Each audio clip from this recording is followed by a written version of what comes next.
National Cadet Corps. Assalamualaikum.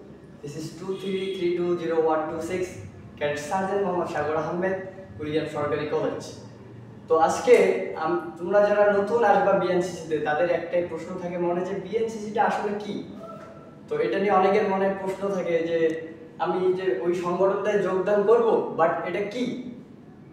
আসলে এই সম্পর্কেই যারা নতুন আসতেছে তাদের জন্যই আমি কিছু বিএনসিসি সম্পর্কে একটু ধারণা দিতেছি, তোমরা সাথে থাকিও। আমি বলতেছি জিনিসটা তোমরা শুরু থেকে শেষ পর্যন্ত দেখবা, আশা করি অনেক ভালো কিছু শিখতে পারবা ইনশাআল্লাহ। তো আমি শুরু করতেছি। দেখো, তো এখানে যে প্রশ্নটা প্রথমে এই যে আসলে যে প্রশ্নটা কি বিএনসিসি, এটা মানে কি? বিএনসিসি আসলে ভাই বিএনসিসিটা হচ্ছে যে একটা আবেগ, একটা ভালোবাসার প্রতিষ্ঠান। এটা নিজের ভালোবাসা, এইটার প্রতি যদি ভালোবাসা না থাকে তুমি কিন্তু এটা করতে পারবে না। তো প্রথমে তোমাকে এটা কি ভালোবাসতে হবে। এটা কিন্তু সরকার থেকে আমাদের কোনো টাকা দেয় না, নিজের যে আবেগটা দিয়ে মানুষের সাহায্য করতে পারবো, আমরা মানুষের বিপদ আপদে পাশে দাঁড়াতে পারি, এই জন্য আমরা বিএনসিসিতে আসন থাকি। কিন্তু আমাদের কোনো ভাতা দেওয়া হয় না। অনেকেরই প্রশ্ন, নতুন যারা আসেন তাদের মনে হয় অনেকেরই প্রশ্ন একটাই যে এটা কি আর্মির ফোর্সের মধ্যে? হ্যাঁ ভাই, এটা সেনাবাহিনী থেকে পরিচালিত, বাট সেনাবাহিনীতে যে বেতন সুবিধাদি থাকে তোমাকে কিন্তু এখানে দেওয়া হবে না। তোমার ওই ভাতা বা যে মাসে তুমি একটা স্যালারি পাবা এরকম কিছু না।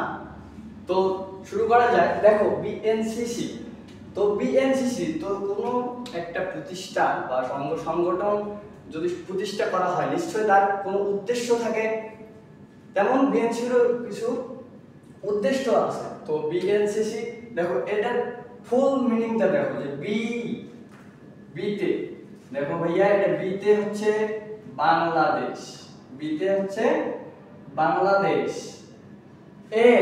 এনতে হচ্ছে ন্যাশনাল, এনতে কি? এনতে হচ্ছে ন্যাশনাল। সিতে এটা হচ্ছে ক্যাডেট, আর এই যে একটা সি, এটা হচ্ছে কোর্স। তো এটাকে আমরা যখন ইংরেজিতে বলবো তখন বলবো Bangladesh national cadet course, but যখন আমরা বাংলাতে বলবো তখন হচ্ছে যে বাংলাদেশ ন্যাশনাল ক্যাডেট কোর। তো এই বাংলাদেশ ন্যাশনাল ক্যাডেট কোর্স এর কিছু উদ্দেশ্য আছে। তো এটি আমি প্রথমে বলে রাখি যে এটি কিন্তু কোনো, এটা হচ্ছে একটা আধা সামরিক রিজার্ভ সংগঠন। আমরা কিন্তু সেনাবাহিনীর সাথে যৌথভাবে প্রশিক্ষণ নিতে পারি, আমাদের কিছু ক্যাম্প হয়। তো ক্যাম্পের মধ্যে যেমন থাকে বছরে 3টা প্রধানত ক্যাম্প হয়, এইটা হচ্ছে বিসি, সিসি আর একটা হচ্ছে আরসি। তো তোমরা হয়তো বুঝবে না যে বিসি অর্থ কি। দেখো যে বিসি, এই বিসি এর ফুল ফর্ম দেখো ব্যাটালিয়ন ক্যাম্প, এর ফুল ফর্ম কি? Battalion camp.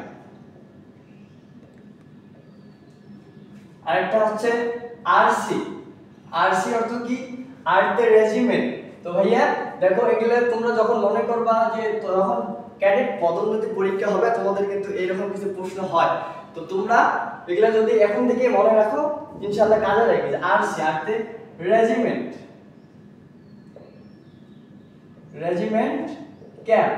আর একটা আছে কি সিসি, যা আছে কি সেন্ট্রাল ক্যাম্প, সেন্ট্রাল ক্যাম্প।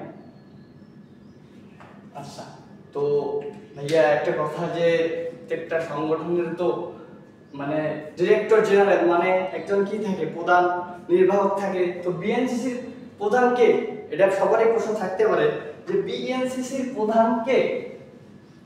সবার প্রশ্ন একটাই যে আমি যে এই সংগঠন যাব, এই সংগঠনটা পরিচালিত করে যে হেডকোয়ার্টার কোথায়, পরিচালিত করে কে, এই পরিচালক কে? তো আমাদের বিএনসিসি যে মহাপরিচালক থাকে তার নাম হচ্ছে ব্রিগেডিয়ার জেনারেল আবু সঈদ আল মাসউদ, এনডিসিপিএসসি বিজিবিএমএস। তোমরা এটা মাথায় রাখিবা। তো আমরা দেখো বিএনসিসির মূল মন্ত্রটা সবাই, বিএনসিসি এটার কিছু উদ্দেশ্য আছে। তো বিএনসিসি প্রতিষ্ঠা কত সালে হয়, এটা সবারই প্রশ্ন থাকতে পারে। বিএনসিসি প্রতিষ্ঠা কত সালে হয়? আসলে ভাই এটা প্রতিষ্ঠা হয় 23শে মার্চ 1979 সালে বিএনসিসি প্রতিষ্ঠিত হয় 23শে মার্চ 1979 সালে। এটা কিন্তু আগে বিএনসিসি ছিল না, এর অনেক পূর্বে অনেক নাম ছিল, যেমন ইউটিসি, ইউওটিসি, পিএসসি, এগুলো ছিল না। তো এগুলা শেষ হওয়ার পরে আমাদের বাংলাদেশে এর নামকরণ করা হয় 23শে মার্চ 1979 সালে। তো বিএনসিসির মূল মন্ত্র, এই মূল মন্ত্রটা কি? আসলে বিএনসিসির মূল মন্ত্রটা কি? বিএনসিসির মূল মন্ত্রটা হচ্ছে জ্ঞান ও শৃঙ্খলা। জ্ঞান ও শৃঙ্খলা। আচ্ছা, তো বিএনসিসির আমরা মূল মন্ত্রটা বললাম। এখন কোনো কিছু সংগঠনের তো কি থাকে? উদ্দেশ্য থাকে। অঙ্গ সংগঠনের কি থাকে? উদ্দেশ্য থাকে। তো বিএনসিসির উদ্দেশ্য আছে। তো উদ্দেশ্যটা কি? বিএনসিসির উদ্দেশ্যটা হচ্ছে সৎ, যোগ্য, দেশপ্রেমিক নাগরিক হিসেবে নিজেকে গড়ে তোলা। তো ভাইয়া আমরা এটা এখানে বলতেছি, তোমরা এটা পড়ে নেবা যে উদ্দেশ্য হচ্ছে কি সৎ, যোগ্য ও দেশপ্রেমিক নাগরিক হিসেবে নিজেকে গড়ে তোলা। তোমাকে বিএনসিসিতে তুমি যখন আসবা, তো তোমাকে প্রথমে কি হতে হবে? সৎ। তারপরে কি একজন যোগ্য লিডার হতে হবে, যাতে তুমি লিড দিতে পারো। তো এটা আমি লিখে দিচ্ছি যে সৎ, যোগ্য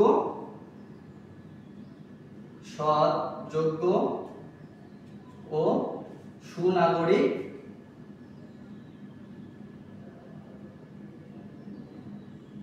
হিসাবে নিজেকে গড়ে তোলা। আচ্ছা, তো ভাইয়া আমরা বললাম কি বিএনসিসি প্রতিষ্ঠিত হয় 23শে মার্চ 1979 সালে। তারপরে বিএনসিসির মূল মন্ত্র কি? জ্ঞান ও শৃঙ্খলা।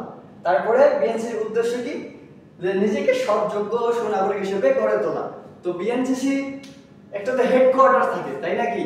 যে এটা হুদাই তো কোথাও থেকে আসবে না ভাই, তো একটা নির্দিষ্ট জায়গা থেকে এটাকে পরিচালনা করা হয়।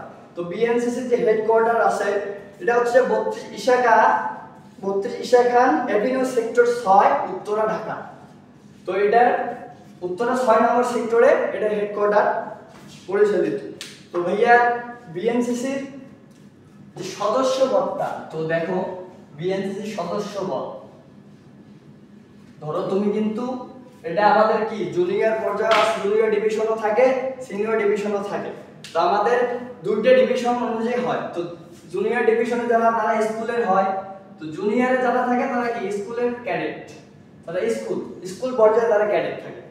আর সিনিয়র পজিশনে যারা তারা কি সাধারণত কলেজ, ভার্সিটি এরকম থেকে তাদের কি বিএনসিসি ক্যাডেটের জীবনযাত্রা, তোমার লাইফ স্টাইল কিন্তু ওখান থেকে শুরু হবে। আর তুমি যখন বিএনসিসিতে আসবা, তুমি আগে যেরকম ছিলা ওইরকম কিন্তু চলতে পারবে না ভাইয়া। তো তুমি বিএনসিসিতে যখনই আসবা একটা ডিসিপ্লিন ফোর্সের মধ্যে পড়ে যাবে। তুমি অটোমেটিকলি তুমি যদি তুমি ক্যাম্পে যাও, আমি বলি তো আমার একটা অভিজ্ঞতার কথা বলি। আমরা সাধারণত বাসার মধ্যে যখন ঘুমাই, তখন কিন্তু আমরা রাত 2টা-3টা ফোন চেপে একদম মুখ চোখ সব খোলাই ফেলি, আর সকাল 8টার মধ্যে ঘুমাই, আমার কি একটাই কিন্তু ভাই যখন তুমি ক্যাম্পে যাবা, আমি ব্যাটালিয়ন ক্যাম্পের কথাই বলি, যে এই ক্যাম্পে যখন যাবা তখন দেখবা যে সকাল 3:45-এ তোমাকে ওঠা লাগতেছে।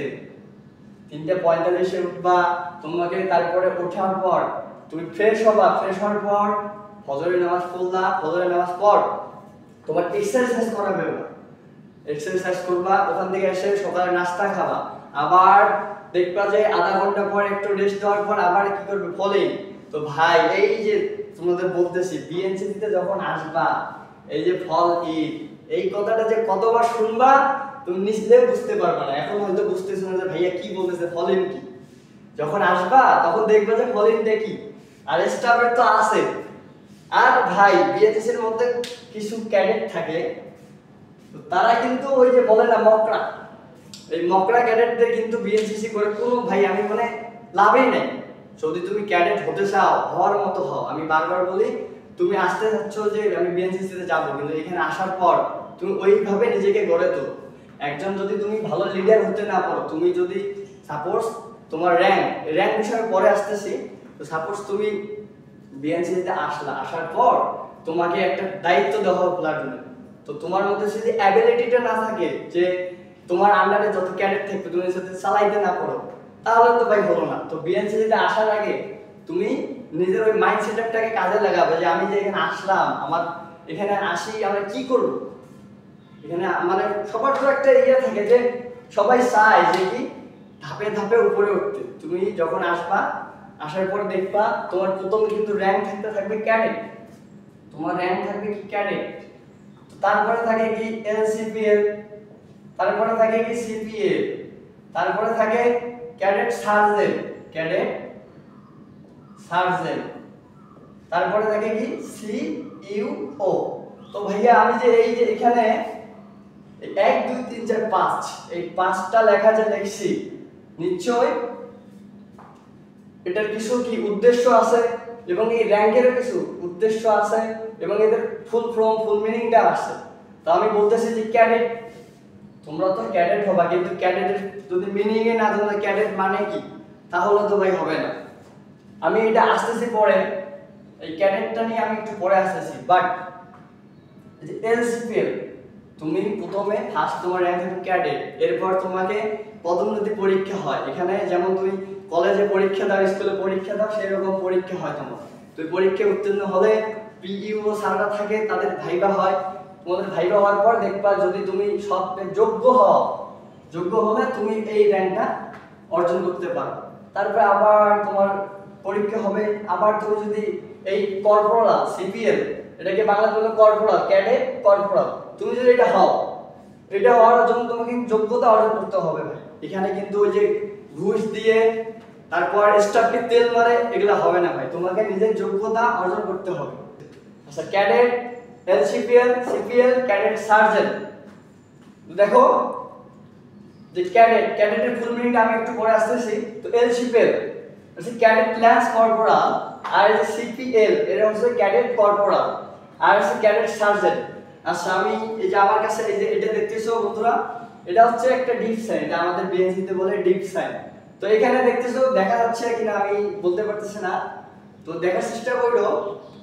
যে এই যে এখানে আমি দেখাচ্ছি জিনিসটা, যে এই যে দেখো লাল চিহ্নটা দেখা যাচ্ছে, এই লাল চিহ্নটা হচ্ছে যে এটা আমাদের যে আমরা উইং এ থাকে তিনটা, আমাদের উইং থাকে তিনটা, সেনা, নৌ এবং বিমান। তো এই যে লাল চিহ্নটা দেখতেছো, এটা সেনা উইং যে আছে সেটাকে নির্দেশ করে। আর এই যে একটু দেখতেছো যে কালো কালারের মতো আর কি ব্লুর মতো দেখা যাচ্ছে, এটা হচ্ছে নৌ, এটা হচ্ছে নৌ উইং। আর এই যে দেখতেছো তুমি, এই যে এটা বেগুনি কালার, ব্লু কালার দেখতেছো, এটা হচ্ছে বিমান। তো এটা হচ্ছে তোমাদের যেটা বললাম যে এটা আবার দেখো তোমরা যে এই যে লাল চিহ্নটা নির্দেশ করতেছে, এটা একটা পিরামিডের ভিতরে দেখো আমরা কিন্তু তিনজনে একসাথে থাকি। যে যেমন তোমার কোথাও বন্ধুর সাথে যা গেলা কাঁধ ধরে যাও না, যেমন আমরা উইং যে তিনটে আছে আমরা কিন্তু পরস্পর যখন ক্যাম্পে যাই একসাথেই হই। তো দেখো লালটা হচ্ছে কি সেনা, এদিকে ব্ল্যাক কালারের মতো যেটা আছে একটু বোঝা যায় এটা হচ্ছে নৌ, আর এই ব্লু কালারটা দেখতেছো এটা হচ্ছে বিমান, এটা বিমান উইংকে নির্দেশ করে। তো এই দেখো শুরু করা যাক যে আমাদের যে সেনা, আমাদের উইং, বিএনসিতে উইং তিনটা, উইং তিনটা। আচ্ছা, আমি সাম বাংলা ইংরেজি লিখে ফেলছি, তো সমস্যা নাই। যে এখানে তিনটা উইং, তিনটা। এক নাম্বার হচ্ছে সেনা উইং, তারপরে হচ্ছে নৌ উইং, আর একটা হচ্ছে বিমান উইং।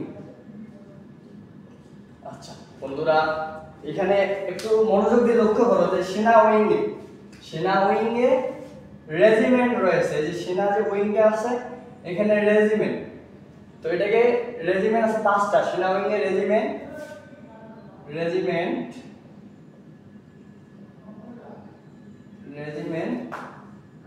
5টা। 1 2 3 4 5। আচ্ছা, দেখো এখানে রেজিমেন্ট রয়েছে 5টা। 1 নম্বরে কর্ণফুলী রেজিমেন্ট।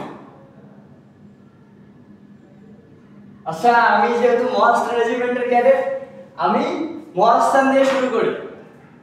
আমি মহাস্থান রেজিমেন্টের ক্যাডেট, তাই আমি আমার রেজিমেন্টকে আগে দিচ্ছি। তো দেখো, একটা হচ্ছে Mahasthan regiment, 1 number Mahasthan regiment. Mahasthan regiment এটা রাজশাহীতে অবস্থিত।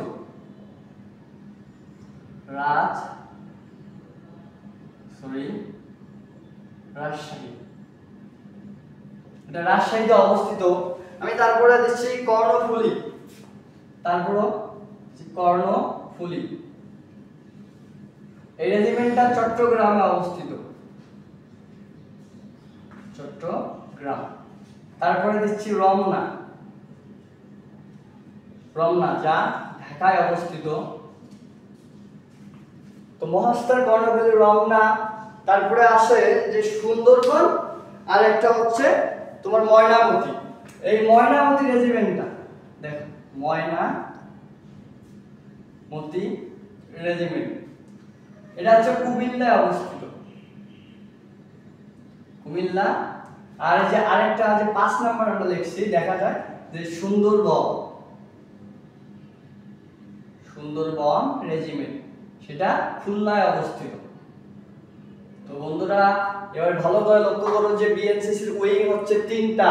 1 নম্বরে কি সেনা উইং, 2 নম্বর নৌ উইং, আর একটা বিমান উইং। তো সেনা উইংকে আমরা 5 ভাগে ভাগ করতে পারি।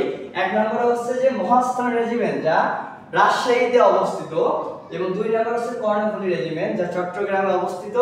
3 নম্বর হচ্ছে রমনা রেজিমেন্ট, যা ঢাকায় অবস্থিত, এবং 4 নম্বর হচ্ছে ময়নামতি রেজিমেন্ট, যা কুমিল্লায় অবস্থিত। 5 নম্বর হচ্ছে সুন্দরবন রেজিমেন্ট, যা খুলনায় অবস্থিত। তো বন্ধুরা, আমরা তো রেজিমেন্ট বললাম যে 5টা। সেনাবাহিনীর আওতাধীনে অবস্থানে আছে রেজিমেন্ট 5টা। এখন এখানে বাকি কোনটা? এই যে নৌ উইং এন্ড বিমান উইং, এই দুটো তো বাকি পড়লো। তো নৌ উইং এ শুরু করা যাক। যে নৌ উইং এ ফ্লোটিলা থাকে। তো সেনাবাহিনী কি হয়? রেজিমেন্ট, নৌ উইং এ ফ্লোটিলা। তো নৌ উইং এ ফ্লোটিলা, আমি এটা করতেছি। দেখো, সেনা গেল, তো এখন আমাদের নৌ উইং। আমি একটু দেখতেছি, দেখো তোমরা যে নৌ উইং এ ফ্লোটিলা, এটা নির্দেশ করে কি? এটা কিন্তু যেমন সেনাতে আমাদের কিন্তু রেজিমেন্ট থাকে, কিন্তু এই নৌ উইং এ কখনো রেজিমেন্ট হয় না, এটা হয় কি? ফ্লোটিলা। এটা হয় ফ্লোটিলা। তো এখানে 3টা ফ্লোটিলা থাকে। 1 নম্বরে এটা হচ্ছে ঢাকায় অবস্থিত, 1 নম্বর ফ্লোটিলাটা ঢাকায় অবস্থিত। 2 নম্বরটা কি? চট্টগ্রামে। আর 3 নম্বরটা হবে লাগছে তোমার খুলনা। দেখো, 3 নম্বরটা হচ্ছে খুলনা। তো এখন এটা গেল। তো আরেকটা আমাদের পয়েন্ট বাকি আছে কি? সেটা হচ্ছে যে বিমান উইংটা। সেটা বিমান উইং। আচ্ছা, বিমান উইং এ যেমন সেনা উইং এ কি ছিল? রেজিমেন্ট, নৌকা ছিল ফ্লোটিলা। আর বিমানে কিন্তু রেজিমেন্ট, ফ্লোটিলা কিছুই নাই। এখানে হবে কি? স্কোয়াড্রন। এখানে কি? স্কোয়াড্রন। এই বিমানটা কি নির্দেশ করে? এটা স্কোয়াড্রন। আচ্ছা, এই বিমান উইং এ স্কোয়াড্রন থেকে 3টা। আমি বলতেছি, বিমানে স্কোয়াড্রন থেকে 3টা। 1 number 6 number squadron Dhaka. 6 squadron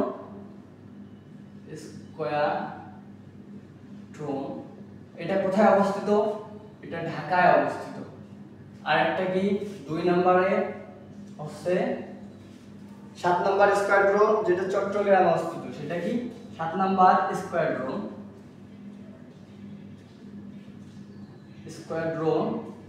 এটা চট্টগ্রামে অবস্থিত।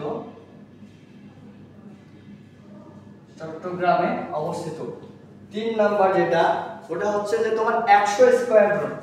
এটা কত? 100 স্কোয়াড্রন।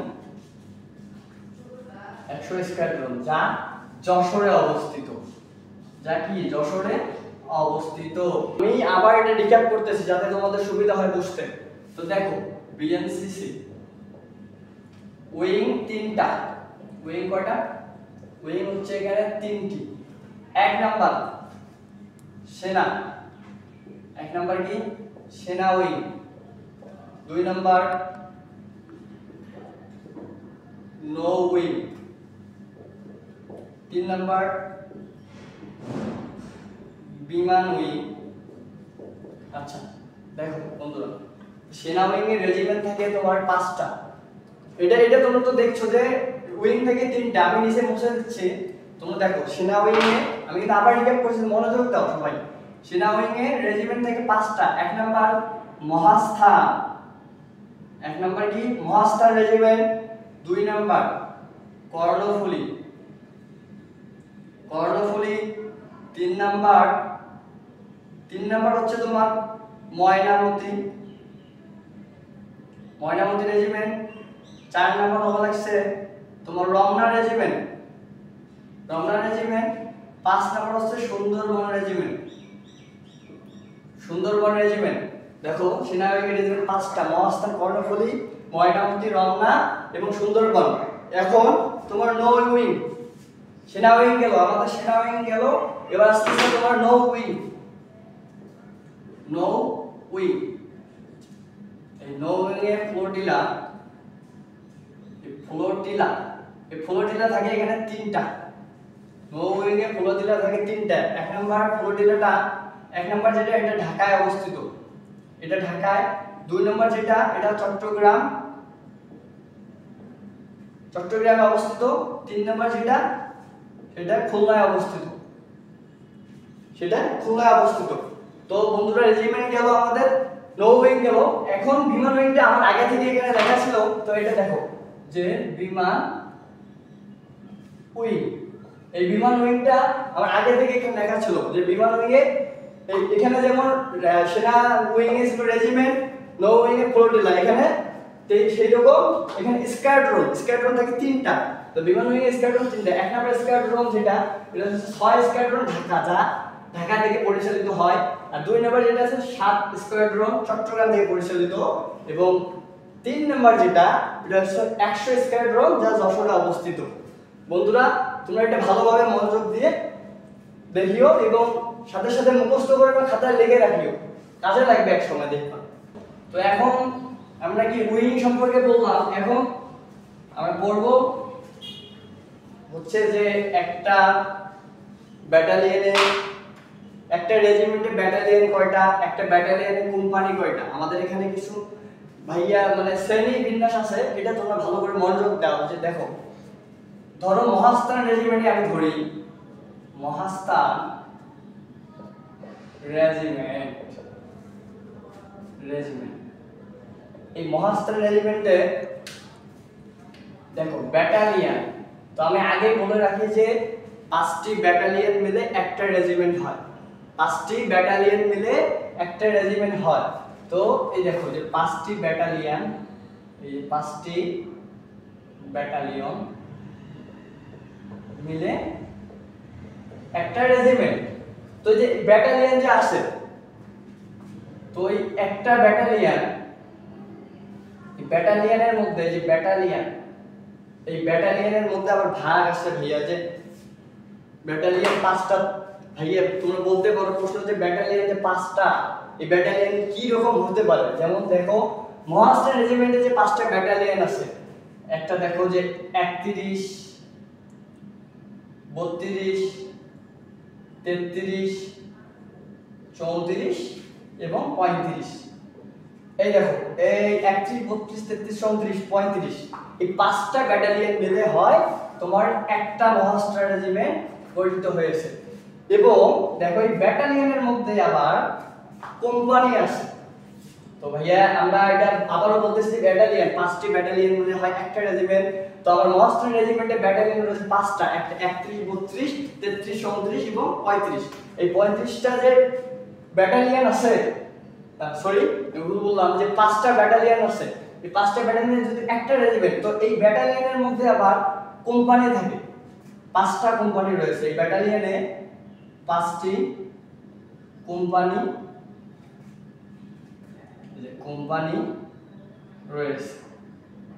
দেখো এই কোম্পানিকে আমরা ভাগ করে যে এবার আসি মজাদার যে কোম্পানিটা দেখো ওরা নাম যেটা দিচ্ছে তোমরা কিন্তু এবিসিডি সবাই পড়ছো, সেই এবিসিডি নামানোর সাথে কিন্তু কোম্পানির নাম হয়েছে দেখো যে A B C D E, এই দেখো A B C D E.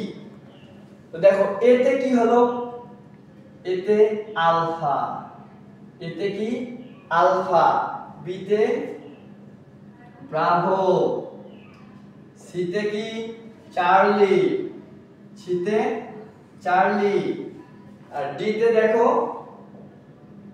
Delta, delta, আর ইতে হচ্ছে ইকো। আমি আবার এটা করি, তোমরা দেখো যে রেজিমেন্টে রয়েছে 5টা। আমি একটা রেজিমেন্টের শ্রেণীবিন্যাস তোমাকে দেখাই যে আমি মহাস্ত্র রেজিমেন্টের কথাই বলতেছি। মহাস্ত্র রেজিমেন্ট 5টি ব্যাটালিয়ন নিয়ে গঠিত। তো 5টি ব্যাটালিয়ন নিয়ে মহাস্ত্র রেজিমেন্ট গঠিত। এই একটা ব্যাটালিয়ন হচ্ছে 31 32 33 34 35। দেখো এই ব্যাটালিয়নে কোম্পানি থাকে 5টা, যা তোমাদের ছোটবেলার এবিসিডির সাথে সম্পর্ক। দেখো যে ব্যাটালিয়নে 5টি কোম্পানি রয়েছে A B C D E. তো এতে কি আলফা, বিতে ব্রাভো, সিতে চার্লি, ডিতে ডেল্টা, ইতে ইকো। তো এটা হচ্ছে তোমার রেজিমেন্টের শ্রেণী বিন্যাস আর কি সংক্ষেপে বন্ধুরা, তোমরা এটা মনে রাখিও। দেখো আমরা যেহেতু রেজিমেন্ট সম্পর্কে একটু ধারণা নিলাম, এখন তোমরা তো সবাই কি ক্যাডেট, বিএনসি তে কিন্তু আমরা সবাই ক্যাডেট, র‍্যাঙ্ক হয়তো ভিন্ন হতে পারে কিন্তু আমরা কি সবাই ক্যাডেট। তো দেখো C A D E T cadet. আচ্ছা আমরা তো ক্যাডেট সবাই হইলাম, তো ক্যাডেটের যদি ফুল মিনিংটা না জানি যে ক্যাডেট, এখানে যে ইংরেজি অ্যালফাবেট গুলো আছে এমনি এমনি তো এটা দেয় নাই, ক্যাডেটের কিছু বৈশিষ্ট্যের কারণে তো এই নামটা করছে। তো দেখো সি, সিটা কি মিন করে, এই ক্যাডেটের যে ফুল মিনিং সেটা হচ্ছে যে ক্যারেক্টার ট্রেটস। সিটা মিন করে ক্যারেক্টার ট্রেটস। আচ্ছা এ কি মিন করে, এ হচ্ছে যে অ্যাবিলিটি টু ওয়ার্ক, এই যে অ্যাবিলিটি টু ওয়ার্ক। আচ্ছা ডি টা কি মিন করে, ডিসিপ্লিন লাইফ। ডি মিন করে কি ডিসিপ্লিন লাইফ, এই দেখো ডিসিপ্লিন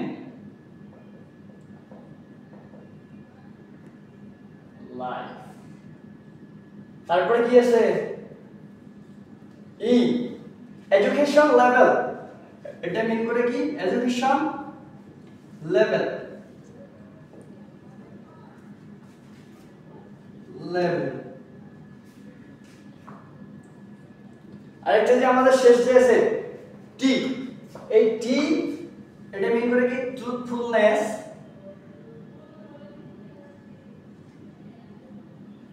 ওকে। আচ্ছা আমি এটা উপরে দেখি, নিচে হয়তো দেখা যাচ্ছে না, আমি এটা উপরে দেখতেছি যে এই টি, এই টিটা মেন করে হচ্ছে কি truthfulness, truthfulness and respect, and respect. দেখো একজন ক্যাডেট হতে গেলে এই 5টা বৈশিষ্ট্য তোমার মধ্যে আনতে হবে। তুমি যদি ক্যাডেট হইতে চাও এই 5টা তোমার মধ্যে থাকতে হবে। 1 নম্বরে কি তোমার চরিত্র, 2 নাম্বার তোমার কাজ করার যে সক্ষমতা, এই দক্ষতা তোমার থাকতে হবে। 3 নাম্বার ডিসিপ্লিন লাইফ, তোমার জীবনের শৃঙ্খলা থাকতে হবে। এবং এডুকেশন লেভেল, এই লেভেল, এই তোমার শিক্ষার স্তর যদি ঠিক না থাকে বন্ধু তুমি কিন্তু ক্যাডেট মানে হতেই পারবে না। ক্যাডেটের 5টা ট্রুথফুলনেস এন্ড রেসপেক্ট। তুমি দেখো যে ক্যারেক্টার ট্রেট, একজন মানুষের জীবনে যদি প্রথম কিছু থাকে সেটা হচ্ছে চরিত্র, নিজের চরিত্র ঠিক রাখতে হবে। তারপরে অ্যাবিলিটি টু ওয়ার্ক, তোমার এটার উপরে কিন্তু আস্তে আস্তে দেখো অ্যাবিলিটি টু ওয়ার্ক মানে তোমার কাজ করার সক্ষমতাটা কি রকম। তারপরে আস্তে আস্তে ডিসিপ্লিন লাইফ, তোমার ডিসিপ্লিন লাইফ, এই তোমার জীবনের শৃঙ্খলায় যদি না থাকে, তুমি যদি অন্যান্য স্টুডেন্টদের মতো ব্যবহার করো কলেজে এসে, তাহলে কিন্তু হবে না। ক্যাডেট কিন্তু হইয়া অন্যান্য স্টুডেন্টের থেকে আলাদা, তাদের দেখে বোঝা যায় যে এরা ক্যাডেট। তো তারপর দেখো এডুকেশনাল লেভেল, এই শিক্ষা, তোমার শিক্ষা থাকতে হবে এবং সততা মাস্ট বি, এইটাই তোমার, এই সততা থাকতে হবে এবং সবাইকে সম্মান করতে হবে। তো বন্ধুরা আজকে এই পর্যন্তই। তো আমি কিছু কথা বলতে চাই তোমাদের উদ্দেশ্যে যারা নতুন আসতে চাইতেছো। তো এক নম্বরে তোমাদের জন্য কিছু আমি মানে দিক নির্দেশনা দিতেছি যে তোমরা যখন আসবা এখানে আসতেছো, তো বর্তমান হয় কি হইয়া যখন যারা ক্যাডেট হয়, হওয়ার পরে কিন্তু নিয়মিত আসে না, ওরা যখন ক্যাডেটশিপ পায় তারপরে কিন্তু আসে না, কিন্তু প্রথমেই অনেক বলে যে আমরা করবো, সব কিছুই বলে কিন্তু আসে না। কিন্তু আসলে বন্ধুরা তোমরা যারা নতুন আসতে চাইতেছো, এই বিএনসিটা কিন্তু অনেকটা ভালোবাসার প্রতিষ্ঠান, এটা অনেক বড় একটা প্ল্যাটফর্ম। বন্ধুরা আজকে এ পর্যন্ত বিএনসির সংক্ষেপে কিছু ব্যাখ্যা দিলাম। তো সামনে তোমরা অপেক্ষা করো, অতি শীঘ্রই আমরা বিএনসিসির ইতিহাস সম্পর্কে, আজকে যেহেতু সময় নেই সেই জন্য আমরা ইতিহাসটা পড়তে পারলাম না, তো সামনের ক্লাসে আমরা বিএনসিসির ইতিহাস সম্পর্কে পড়বো। তো সবাই ভালো থেকো, থ্যাংক ইউ এভরিওয়ান।